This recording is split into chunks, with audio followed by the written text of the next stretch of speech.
নমস্কার, আমি মৌমিতা।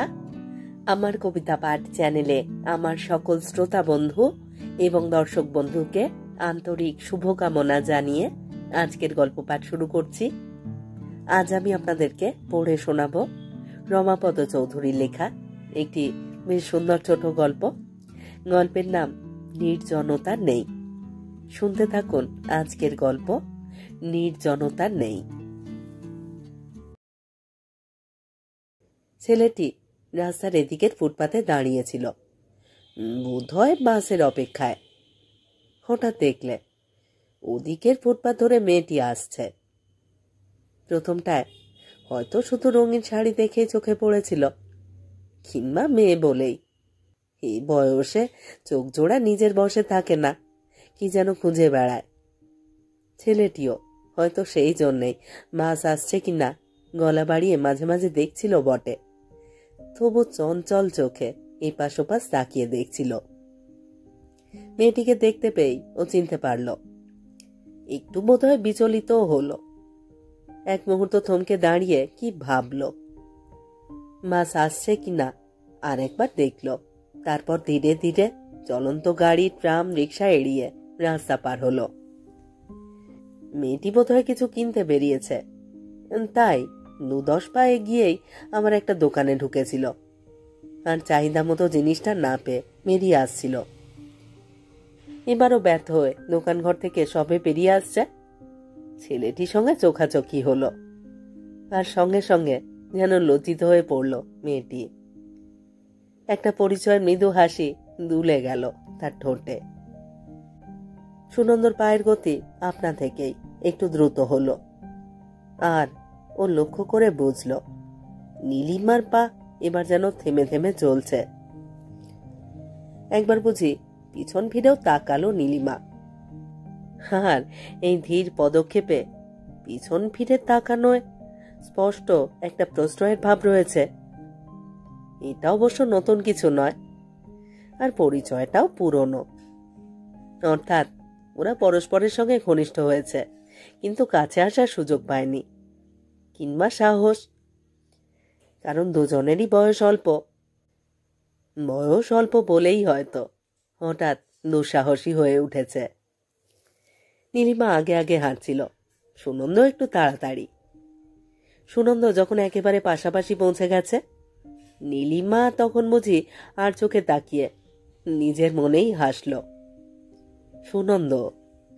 তারপর বললে, কি খুঁজছ? গরু। সুনন্দকে অপ্রতিভ দেখালো। এবার নীলিমা লজ্জা পেল, তবু অস্বস্তি কাটিয়ে চাপা গলায় বললে, লেস। সুনন্দ সামনের একটা বড় স্টেশনারি দোকানের দিকে হাত দেখালে, ওখানে পাবে। নীলিমাও তাই ভেবেছিল, তবু বললে, কোথাও পাচ্ছি না। ওখানে পাবে। নীলিমার সঙ্গে সঙ্গে সুনন্দ দোকানে ঢুকল, একটু দূরত্ব রেখে দাঁড়িয়ে রইল। নীলিমা যখন লেস দেখছে, পছন্দ করছে, তখন দোকানি সুনন্দকে জিজ্ঞেস করলে ও কি চায়। ও ইশারায় নীলিমাকে দেখিয়ে দিলে। না, নীলিমাকে চায় এ কথা বোঝাবার জন্য নয়, শুধু বলতে চাইলে ও নীলিমার সঙ্গে এসেছে। লেস কিনে নীলিমা বাইরে আসতেই সুনন্দ বললে, তোমার সঙ্গে। মুখটা ফিরিয়ে নীলিমা বলে উঠল, আজ না সুনন্দদা, তাড়াতাড়ি ফিরতে হবে। সুনন্দর মুখে একটা ব্যথার ছাপ পড়ল, ও থেমে পড়ল। নীলিমা ততক্ষণে ভয় ভয় এপাশ ওপাশ তাকিয়ে দেখতে দেখতে দ্রুত পায়ে বাড়ির পথ ধরেছে। পরের দিন আমার যখন দেখা হলো, সুনন্দ কি যেন বলতে গেল, অমনি নীলিমা আতঙ্কের চোখে বলে উঠল, এই না, কেউ দেখতে পাবে। অর্থাৎ নীলিমা তখন সবে স্কুল ছেড়ে কলেজে ঢুকেছে। তাই সুনন্দ আর কোনো কথা বললে না, তবু আগের দিনের মতো থেমেও পড়ল না। একটু দূরত্ব রেখে পাশে পাশে হাঁটল, যেন পরস্পরকে ওরা চেনে না। তারপর একদিন কলেজের ছুটির পর বাড়ি ফিরছে নীলিমা। হাতে বুকে বইয়ের রাশ। সুনন্দ এগিয়ে এলো কাছে। এই দুপুর করানো বিকেলে পাড়া নিঝুম গলিতে নিশ্চয়ই কোনো বাধা নেই, ভয় নেই। সুনন্দ বললে, শোনো। নীলিমা অপাঙ্গে তাকিয়ে হাসল, কিন্তু পায়ের গতি থামালো না। সুনন্দ পিছনে পিছনে হাঁটতে শুরু করলো। তারপর বললে, তোমার সঙ্গে আমার একটা।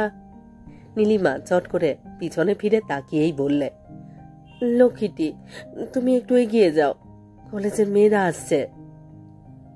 সুনন্দ বললে, এলেই বা। না না, যদি বুঝতে পারে। বলেই বোধ হয় সুনন্দর হাত থেকে রেহাই পাবার জন্যে থেমে পড়ল। পিছন দিকে কপা ফিরে এসে চেঁচিয়ে ডাকলে, এই অঞ্জনা, তাড়াতাড়ি আয় না। সুনন্দ কি করবে? উপায় খুঁজে না পেয়ে এমন ভাব করলে যেন বাড়ির নম্বর খুঁজছে। সুনন্দ অসন্তুষ্ট হলো, রাগল। অভিমানে দিন কয়েক দেখাই করলো না। কিন্তু এ বয়সে রাগ পুষে রাখতেও ইচ্ছে হয় না। নিজের অভিমান নিজেকেই ভাঙাতে হয়। আর তাই সেদিন সন্ধ্যের সময় খাতাপত্র হাতে নীলিমাকে অঞ্জনাদের বাড়ি থেকে একা ফিরতে দেখেই কাছে এগিয়ে গেল। নীলিমা মৃদু হেসে বললে, খুব রেগে গেছ না? সুনন্দ বললে, তোমার এত ভয় কেন বলো তো? নীলিমা ঝট করে একবার পিছন ফিরে তাকিয়েই চাপা গলায় বলে উঠল, সর্বনাশ, তোমার দাদা। শুনেই ছিটকে সরে গেল সুনন্দ। অন্যমনস্ক পথিকের বুকের কাছে হঠাৎ গরু শিং নেড়ে উঠলে যেমন ছিটকে সরে যেতে হয়। পরক্ষণে নীলিমাকে খিলখিল করে হেসে উঠতে দেখে রেগে গেল সুনন্দ। এদিক ওদিক তাকিয়ে দেখলে কেউ কোথাও নেই। সুনন্দ কাছে আসতে নীলিমা বললে, ভয় কেন বুঝলে? সুনন্দ অপ্রতিভ হলো না, বললে, বয়ে গেছে ভয় করতে, শুধু তোমার জন্যেই। নীলিমা হাসি চাপলে, বললে, আজ নয়, দেরি করে ফিরলে মা ভীষণ বকুনি দেবে। কোনো দিনই কি তোমার সময় হবে না? কথাটা কান্নার মতো শোনালো নীলিমার কানে।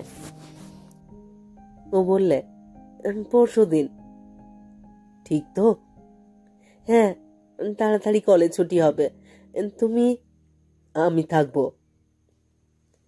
যথা সময় দাঁড়িয়েছিল সুনন্দ। অন্য মেয়েরা এসে পৌঁছানোর আগে গলির মোড়ে এসে এপাশ ওপাশ তাকালো নীলিমা। বললে, তুমি একটু দূরে দূরে এসো। দূরে দূরেই এলো সুনন্দ। তারপর বড় রাস্তার কাছে এসে বললে, চলো এদিক দিয়ে যাই। আবার একটা গলিতে ঢুকলো নীলিমা, কিন্তু খানিকটা গিয়ে দ্রুত পায়ে ফিরে এলো। না না, এদিক দিয়ে যাওয়া যাবে না। কেন? শিগগির পালিয়ে এসো, মেসোমশাই থাকেন পরের গলিটাতে। যদি হঠাৎ। সুনন্দ যেন ভয় পেয়ে গেল। তাড়াতাড়ি বেরিয়ে এসে বললে, তবে চলো ওই পার্কটায় গিয়ে বসি। নীলিমা এক মুহূর্ত চুপ করে দাঁড়িয়ে থেকে কি যেন ভাবল। সুনন্দ বিরক্ত হয়ে বললে, পার্কে বুঝি মামা মশাই থাকবে? নীলিমা রাগলে, আর তাই ওকে আরো সুন্দর দেখালে। সুন্দর দেখালে বলেই সুনন্দ সুর নরম হলো। দূর, কি আবার থাকবে সময়, তোমার শুধুই ভয়। সান্ত্বনা দিল সুনন্দ। ও কি বীর পুরুষ! বললে, তবু পার্কের দিকেই পা বাড়ালে। নিজের মনেই যেন বললে, বেশি দেরি করব না, বেশি দেরি করব না, কিন্তু মা জিজ্ঞেস করবে দেরি হলে। সুনন্দ ভিতরে ভিতরে বিরক্ত হয়ে উঠেছিল, তবু প্রকাশ করে বললে না কিছু। পার্কে সুনন্দ আগে আগে ঢুকল, নীলিমা পিছনে পিছনে, যেন দুজনের মধ্যে কোনো আলাপ পরিচয় নেই। নীলিমা ভিতরে ঢুকে 2-5 জন লোক যারা বসেছিল এখানে ওখানে তাদের ভালো করে দেখলে। না, চেনা মুখ নেই, নীলিমাকেও কেউ চেনে না। দুজনে এবার একটা জায়গা বেছে নিয়ে পাতাবাহারের ঝোপটার ওপাশে গিয়ে ঘাসের উপরে বসলে। সবে বইয়ের আঁশ নামিয়ে রেখে ঘাসের উপর পা বিছিয়ে বসেছে নীলিমা। সুনন্দ পকেট থেকে একটা দুমড়ে যাওয়া সিগারেট বের করে কারোর কাছে দেশলাই পাওয়া যায় কিনা দেখছে। হঠাৎ নীলিমা লক্ষ্য করলে সামনের বেঞ্চে একটা লোক শুয়েছিল। সে উঠে বসেছে, ওদের দিকে তাকিয়ে রয়েছে। লোকটা চোখের দৃষ্টিতে বেশ বোঝা গেল ও যেন কি সন্দেহ করছে, কিংবা নীলিমাকে বা সুনন্দকে ওর চেনা চেনা লাগছে। নীলিমা বললে, লোকটা বোধহয় তোমাকে চেনে। পাগল নাকি, আমি ওকে চিনি না। সুনন্দ চাপা গলায় বললে, বোধহয় তোমাকে চেনে। নীলিমা রেগে গেল, ওরকম বিচ্ছিরি চেহারার লোক আমাকে চিনতেই পারে না। সুনন্দ অভিযোগ করলে, অমন বদখত লোকেরাই আমাকে চেনে। নীলিমা ততক্ষণে বইপত্র তুলে নিয়ে উঠে দাঁড়িয়েছে।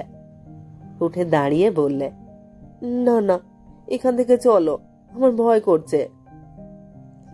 সুনন্দ বিরক্ত হয়ে উঠে পড়ল। তারপর পার্ক থেকে বেরিয়ে আসতে আসতে বললে, মিছি মিছি।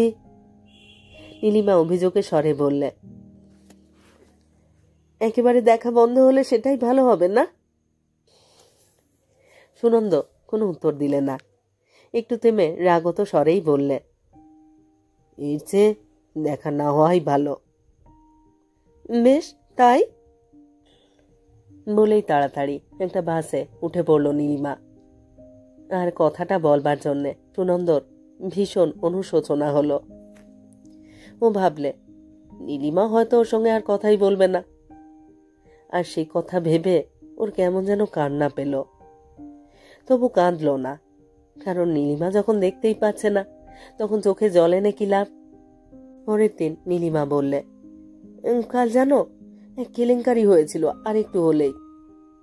কেন, লোকটা সত্যি চেনা নাকি? নীলিমা হেসে উঠল, না না, অঞ্জনার একটা খাতা নিয়ে চলে এসেছিলাম, ও শটান বাড়ি গিয়ে আনতে গিয়েছিল। সে কি? আতঙ্কে বুকটা ধক করে উঠল সুনন্দর। নীলিমা হাসল, গিয়ে দেখে আমি ফিরিনি। তারপর কি বললে মাকে? বললাম।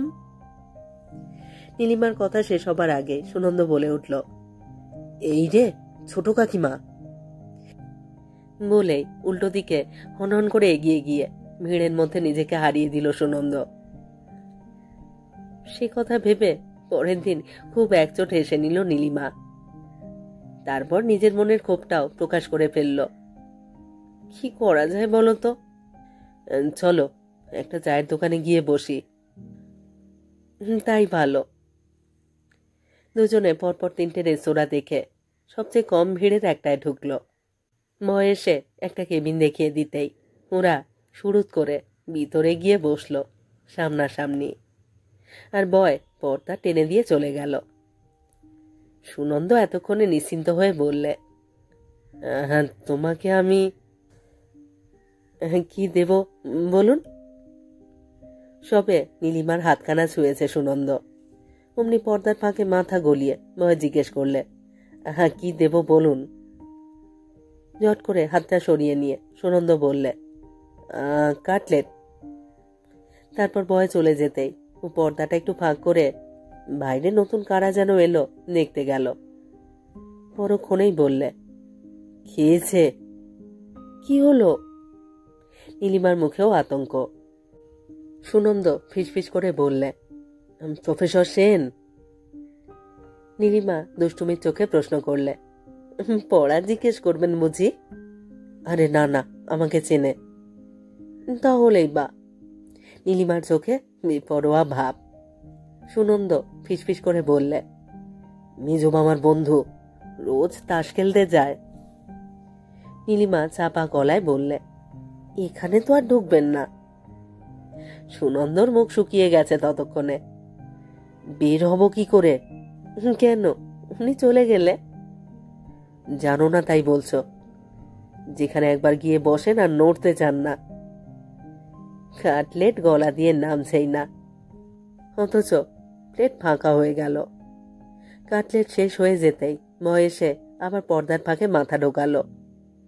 সুনন্দ বললে, চপ। চপ শেষ হতেই সুনন্দ পর্দাটা 1 ইঞ্চি ফাঁক দিয়ে উঁকি মেরে দেখল প্রফেসর সেন তখনও 1 কাপ চা নিয়ে বসে আছেন। তাই দীর্ঘশ্বাস ফেলে বললে, ডোবালে? ময় আবার পর্দার ফাঁক দিয়ে মাথা গলাতেই নীলিমা বললে, ডেভিল। সুনন্দ বললে, সত্যি? নীলিমা হেসে উঠলে, আর সুনন্দ ঠোঁটে আঙুল দিয়ে হাসিতে চাবি আনতে বললে। ডেভিল শেষ হতেই সুনন্দ উঁকি মেরে দেখলে প্রফেসর সেন চলে গেছেন। সঙ্গে সঙ্গে বিল মিটিয়ে ও বেরিয়ে এলো। একটু পরে নীলিমাও। ভয়ে মুখ দূর দূর করছে তখনও। বেরিয়ে এসে নীলিমা বললে, আমি চললাম। সুনন্দ ভাবল, বাঁচলাম। রুমাল দিয়ে কপালের ঘাম মুছল। পরের দিন নীলিমা বললে, এর চেয়ে সিনেমা ভালো, একটা ম্যাটিনি শোতে। সুনন্দ বললে, হ্যাঁ হ্যাঁ ঠিক তো, হ্যাঁ হ্যাঁ শুরু হয়ে যাবার পরে ঢুকবো। সুতরাং একদিন টিকিট কেটে দুপুরে শোয়ে সিনেমা হলে গিয়ে বসলো দুজনে। তখন সিনেমা শুরু হয়ে গেছে। দুজনে পাশাপাশি, কাছাকাছি। অন্ধকারে নীলিমার ডান হাত বাড়িয়ে তুলে নিল সুনন্দর বাঁ হাতখানা, আর সুনন্দ একটু পরে হাতটা ছাড়িয়ে নিয়ে নীলিমার কাঁধের উপরে রাখলে। সঙ্গে সঙ্গে পিছন থেকে কারা হেসে উঠল। সুনন্দ ছবির পর্দায় কোনো হাসির কারণ খুঁজে না পেয়ে পিছন ফিরে তাকালো। মনে হলো ওরই বয়সী 2টি ছেলে হাসছে। হাসি শুনেই সুনন্দর বাঁ হাতখানা থরথর করে কেঁপে উঠল। ও তাড়াতাড়ি নীলিমার কান থেকে হাতখানা সরিয়ে নিলে। এতক্ষণ প্রেমিক প্রেমিকার মতো কাছাকাছি ঘন হয়ে বসেছিল, এবার স্বামী স্ত্রীর মতো দুজনে দুপাশে হেলে পড়ল। ছবি দেখতে দেখতে, অর্থাৎ ছবি না দেখতে দেখতে যেই দুজনে কাছাকাছি হয় অমনি আবার হাসি ওঠে, আবার ছিটকে দূরে সরে যায় দুজনেই। একটু পরে নীলিমা বললে, ধুর ভালোই লাগছে না। সুনন্দ বললে, আমারও। ছবির ইন্টারভ্যাল হতে আর সামান্য বাকি। দুজনেই উঠে পড়ল। আলো জ্বলে উঠলে আবার যদি চেনাশোনা কেউ বেরিয়ে পড়ে। হল থেকে বেরিয়ে এসেই নীলিমা ওদিকের ফুটপাত ধরলে, সুনন্দ এদিকের। কিন্তু যতক্ষণ হেঁটে হেঁটে চলল দুজনে, ততক্ষণই বারবার ফিরে ফিরে তাকালো পরস্পরের দিকে।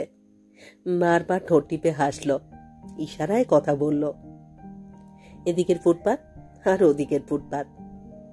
অন্ধকারে নদীতে 2টো দূর দূর স্টিমার যেন লাল আলোর দপদপানি জেলে কথা বলছে।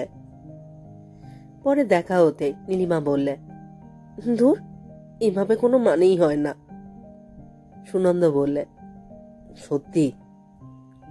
নীলিমা বললে, যা হয় হবে, চলো পার্কে গিয়ে বসি।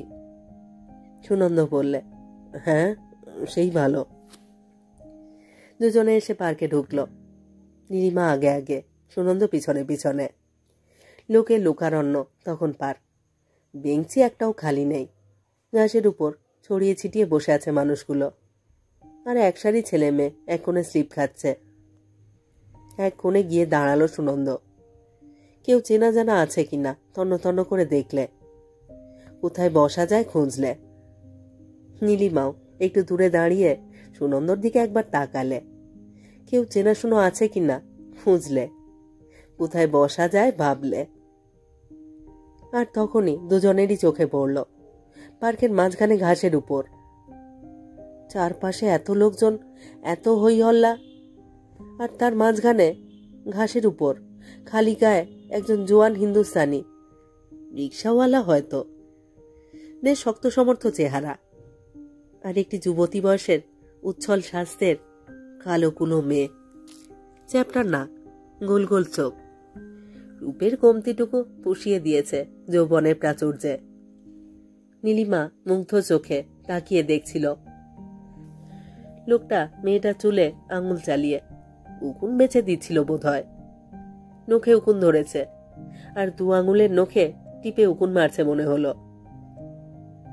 মেয়েটার শরীরের ঢিলে ভঙ্গিমার মধ্যে কেমন একটা স্বচ্ছন্দ তৃপ্তি। মেয়েটা চুপ করে মাথা হেট করে বসেছিল। এবার হেসে উঠল। হেসে উঠে লোকটার হাত ধরে টান মারল। লোকটাও সঙ্গে সঙ্গে হেসে উঠে ঘাসে গড়িয়ে পড়ল। প্রীতির আবেগে ভেঙে পড়া দুটি শরীর। মেয়েটার কোলে মাথা রেখে পাশ ফিরে শুয়ে পড়ল লোকটা, আর মেয়েটা ভিজে গামছা দিয়ে তার পিঠের ঘাম মুছে দিতে লাগলো। চারপাশে লোকজন হই হল্লা, কিন্তু লোক দুটোর যেন কোনো দিকে ভ্রুক্ষেপ নেই। মনে হলো ওদের পৃথিবী নিঃশব্দ, কোনো চোখের উৎসুক দৃষ্টি নেই ওদের উপরে। যেন এদের কাছে সময় হারিয়ে গেছে, মাটি হারিয়ে গেছে, মানুষ নেই কোথাও। সেদিকে একদৃষ্টে তাকিয়ে থাকতে থাকতে নীলিমা সুনন্দর দিকে ফিরে তাকালো। সুনন্দ তন্ময় হয়ে দেখছিল ওদের। নীলিমার সঙ্গে চোখাচোখি হতেই দুজনেই পিক করে হেসে ফেললে। তারপর সুনন্দ তরতর করে নীলিমার কাছে এসে বললে, এতটুকু নির্জন নেই কোথাও? নীলিমা মুখ কাচুমাচু করে বললে, এই ভিড়ের মধ্যে বড্ড ভয় ভয় করছে। ভয়টাই যে জনতা, এই কথা কেউ বললে না।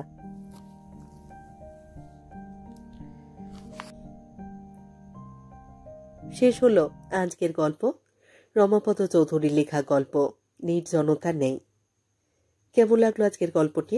কেমন লাগলো আমার পাঠ এবং পরিবেশনা? তা অবশ্যই কমেন্ট বক্সে আমাকে লিখে জানান। প্রত্যেকটি গল্প পড়বার পরে আপনাদের মতামতের অপেক্ষায় থাকি। আপনাদের মতামত আমার কাছে অত্যন্ত মূল্যবান, আমার এগিয়ে চলার অনুপ্রেরণা। আমার কবিতা পাঠ চ্যানেলে যারা নিয়মিত আমার পুরো গল্প পাঠ শুনছেন এবং নিয়মিত কমেন্ট করে আমাকে উৎসাহিত করছেন, তাদের জানাই আমার আন্তরিক ধন্যবাদ। যদি আমার গল্প নির্বাচন এবং পাঠ আপনাদের ভালো লাগে, অবশ্যই একটি লাইক করবেন এবং গল্পগুলিকে আপনাদের প্রিয়জনের মধ্যে শেয়ার করবার অনুরোধ রইল। আর আপনারা যারা নতুন আসছেন, যারা এখনো আমার কবিতা পাঠ চ্যানেলটি সাবস্ক্রাইব করেননি, তাদের অনুরোধ সাবস্ক্রাইব করে সাথে থাকার। সবাই খুব খুব ভালো থাকুন আর থাকুন পরের গল্পের অপেক্ষায়।